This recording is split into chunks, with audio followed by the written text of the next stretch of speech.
technically government employees. Now, they can't go very far, but they do spend the time kind of like we do. They like to read books, listen to music, watch movies, things like that. Skype and FaceTime with their family, all sorts of social media. But they deserve the break because they have Monday through Friday, their day is 10 hours, 10-hour work day. There's a 2-hour mandatory exercise period every single day, and then an 8-hour sleep period. The rest of the time is whatever they would like to do with it. So where are these guys and gals? Let's look on this map in the front of the room. This map is called an orbital tracking map, and it shows us a lot of things, but mainly where the space station is. If you will look over China and Siberia and southeastern Russia, just below all of those yellow ovals, if you look very carefully, you can see a white oval, and inside that oval is the picture of the icon for the space station. If you haven't seen it yet, keep looking at that area, okay? The yellow circles represent ground-based tracking stations in Russia.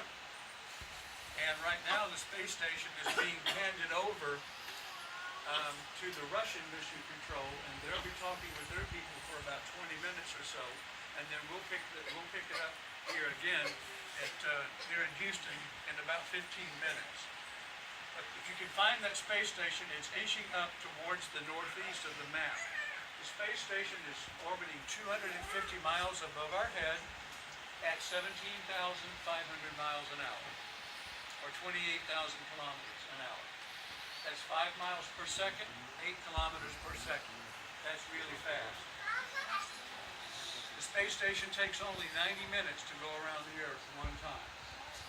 So it goes around the Earth 16 times in a 24-hour day, and the orbits are divided into two parts. In the sunshine for 45 minutes, and then you go back behind the shadow of the Earth and you're in darkness for 45 minutes. Okay? That's life on the space station. What that means is, if you're an astronaut on the space station, you get to see a sunrise or a sunset every 45 minutes. Come on, people, that's better than cable. Which we're about to do. I'm going to hold you in here about 30 more seconds, and I'd like you to focus on the left side of the room over there.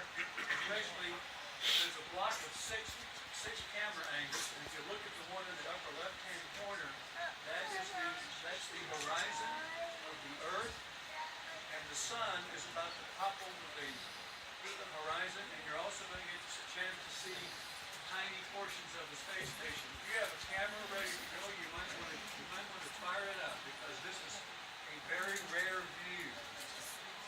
I can't tell you the exact moment, but I can tell you it's going to be soon. Yes, very soon. I'm going to gut down so everyone can see. I hope. Here we go. You are looking at a sunrise in space. This is on the space station, traveling at 5 miles per second in the direction of the sunrise.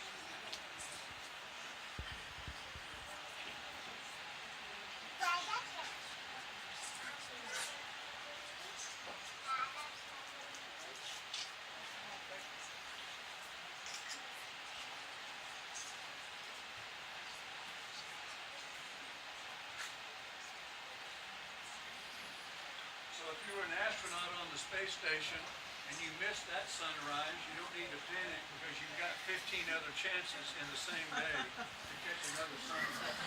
Okay? And it all has to do with the angle of the sun, the tilting of the Earth, and the orbit of the space station. So what was previously the jet blackness of space, we're now beginning to get to see some detail. In the center and lower right, that's a tiny portion of the space station, okay?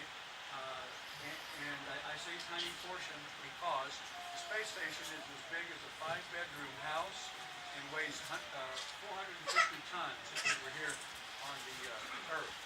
You add the solar panels to the living compartment.